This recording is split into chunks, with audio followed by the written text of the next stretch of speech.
with Jaylen and Jayson, it does raise the question of, can you win at the highest of levels when your source of creation comes from two wings?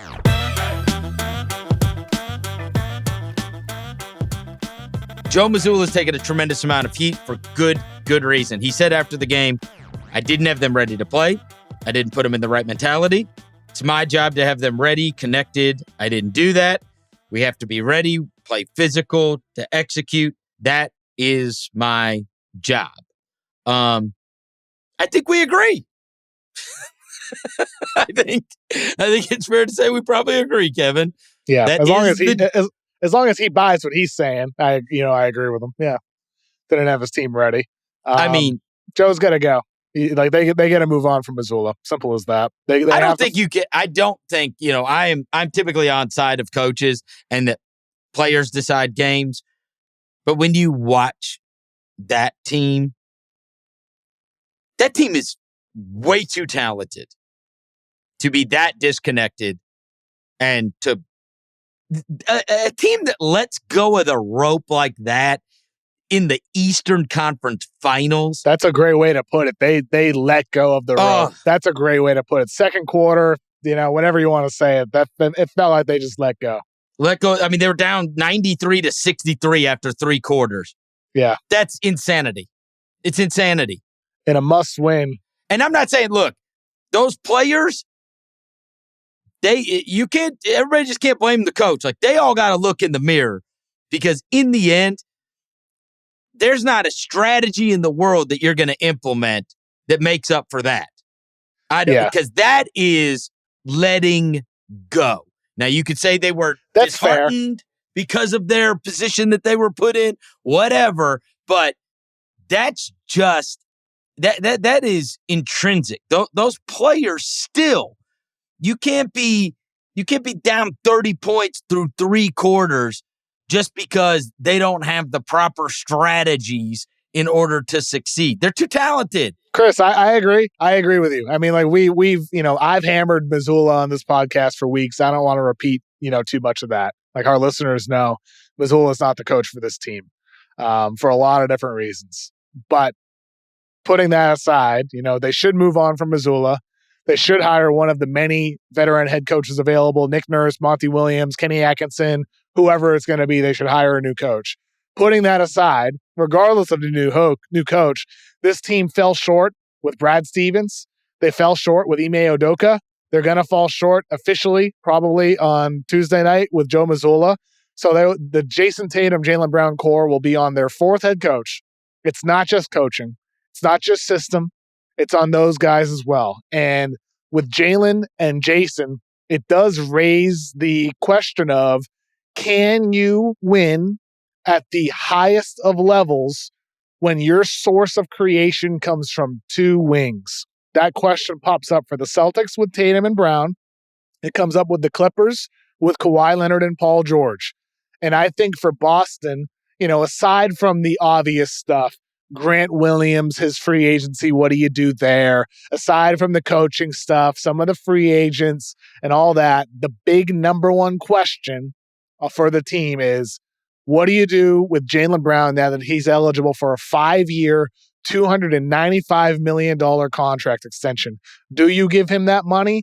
Do you try to negotiate with him? Do you try to flip him to a team that is willing to give him a big contract extension? To me, the latter choice is the clear route forward, because I think we have seen the peaks of this Tatum Brown core and their limited creation. Tatum, I love Jayson Tatum. I think he's a great player.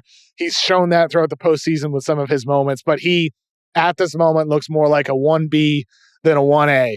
The fact he's not taking these shots in the fourth quarter, the lack of reliable shot creation, he needs to be flanked by somebody who can create. And Jaylen Brown is not that. Jaylen Brown is more of the finisher. He's the guy who should be in that secondary role, playing off of these guys, thriving in second side actions. But Tatum's not the creator either. So I'm going after like a Damian Lillard if I'm Boston. To me, that's my number one target. You got to find a playmaking presence, whether or not you bring Jaylen back. If you trade Jaylen, you're trying to trade him for Damian Lillard. If you bring back Jaylen Brown, you got to find somebody who can reliably create for this team, because Marcus Smart, he ain't it. Malcolm Brogdon, he's not either. He's more of a secondary guy. Derek White, he's not a creator in that sense either. You got to find somebody who can create for your team in that backcourt. Otherwise, I think we've seen the potential peak of this team with the Tatum and Brown court. Starts with those guys, a leader on the court and a leader off the court. To me, Damian Lillard, number one option. Yeah, this is perfect, because you're talking about, in many cases, the basketball and what fits next to Tatum. To me, the guy they put next to him, the guy they need, is the guy that MFs everybody in the huddle. Which is a Damian Lillard type. Yes. Like it can't be Marcus Smart. It's got to be a great player. Yeah. It's got to be a great player. Yep. It does. It has to be a great player. The guy that gets in the huddle and said, this is not happening. And not tonight. Dame. This is not happening tonight. Not tonight. You're right. Every great team has it. Every great team. They always have that guy. And that's not Brown's personality, and that's not Tatum's personality. It's just not. And they're never going to grow into that. That's just not their personalities. Mm-hmm. And the other thing is, with the Brown thing, forget all the basketball side of it. I just feel like the whole year has been weird with him ever since the KD rumors. It just has. Oh, for sure. And I understand it, because if I were an employee, like, you could say on one hand, it's like, it's KD. Of course they would be willing to do it. But he was the guy he's the one that performed the best for them in the NBA Finals. Yep. And he's the one that has, done a bunch of stuff in the community, embraced Boston. He's been a fan favorite, the whole thing. And it's like, why am we're always trying to get rid of me? That's how it feels if you're him, right? And it got to the point where it reached critical mass, where they said that he was, jumping on FaceTime with Tatum and with, I think it was Udoka at the time, or Brad Stevens at the time. Like, what is going on here? Like, are y'all trying to get rid of me? Y'all trying to move on? And it's like, you break that trust and you never get it back. You just don't. You don't get it back. And it's their fault for letting that stuff leak to the media. Yeah, I mean, I don't want to go that far. I mean, sometimes that can leak from the other side, though, Chris. But how come we don't see how many? It's beneficial for Brooklyn to leak that. Boston wouldn't leak that. They wouldn't want to leak that. That's Brooklyn that leaks that. That's fine, Kevin, but you've got to make sure that they're not leaking stuff on you. Yeah, that's part of it. It happens, and there's all manner of players that get talked about all the time, and there is a mode of operation that goes on in the NBA where, sometimes teams are going to leak stuff or whatever. Tell me this, Chris. Chris, tell me this: did the Celtics make a mistake not going all in for KD? Should they have gone all the way in instead of backing down? Look, it's hard for me to say that, Kevin, when that dude was down 30 points at halftime. I know. That's why it's a tough question. I'm just curious about your thoughts. I mean, his playoff record without Steph Curry ain't so hot. I know it's not. And it would still bring it back to the same basketball questions of, would there be enough leadership with Kevin Durant and Jayson Tatum? Would there be enough shot creation in fourth quarters with Kevin Durant and Jayson Tatum? It'd be the same questions we're talking about, just with a better player than Brown with Durant. And Jaylen Brown has been horrendous in this year. I mean, he's 37%. Awful. He's 2 for 20 from 3. Can't dribble.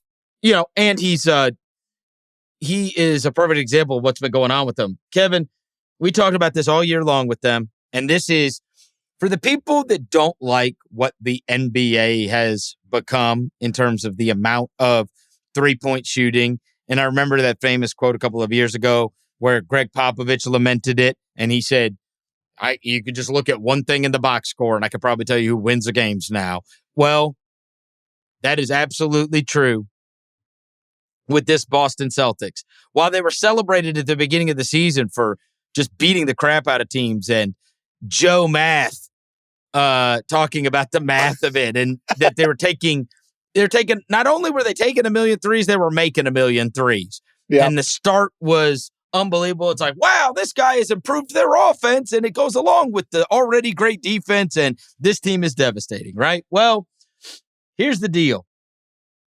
This season, when they shot, and by the way, they're shooting under 30% from three as a team, and they're down 3-zip. This season, when they shot 40% or more from the three-point line, they were 36-2. 36-2 if they shot 40% or higher from three.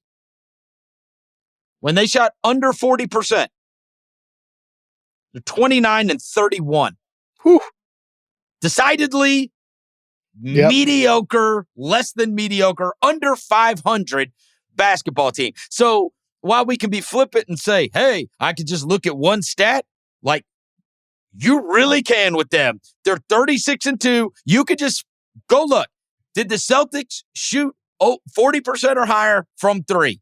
Is the answer yes? Then they probably won. Is the answer no? Then they probably lost. Chris, I think this is one of my faults with Mazzulla. With Mazzulla, we can talk all day about some of the decision making in the postseason. Should he have played the two big lineup as much as he did? Did he do this adjustment too late against the Sixers? Playing Time Lord, having him roam off Tucker. Did he screw up these timeouts? Did he switch too much on Butler? Yada yada yada. Right? To me, you look at him during the regular season, some of those concerns were there, but the big one was there was never like a backup plan. They were drive and kick, take threes. They didn't have other ways to generate offense in the half court. Defensively, they had their primary switching scheme. They didn't have different ways. Look at the Heat. Look at what Spoelstra does with that Heat defense. They pull so many different strings and have so many different half-court defensive schemes with Bam Adebayo empowering that, letting it happen on the court. But the way in which they play different zones, like 1-2-2, 2-3, they have different zones. They have different ways of helping off ball. They have different ways of playing pick and roll coverages with Bam. That's because they built that over the course of the season. The Celtics didn't do that on defense or on offense. It's tough. Mazzulla has a month to prepare. He never should have been in this position, so you can't entirely fault him. But still, that didn't happen over the course of the regular season. It should have, like it does for other teams. They just stuck to their same old way and didn't evolve at all. And I think that's the fault of a coaching staff. So when you talk about the players are at fault for, letting go of the rope, you're right. I agree with you. But they might not even be in a position where they feel like they have to let go or will let go if they are put in a better position to succeed on the court. And that's where I think blame is shared on the coaching staff and on the players. But that just has bothered me with Boston, looking back now on hindsight at their regular season, the lack of backup plans.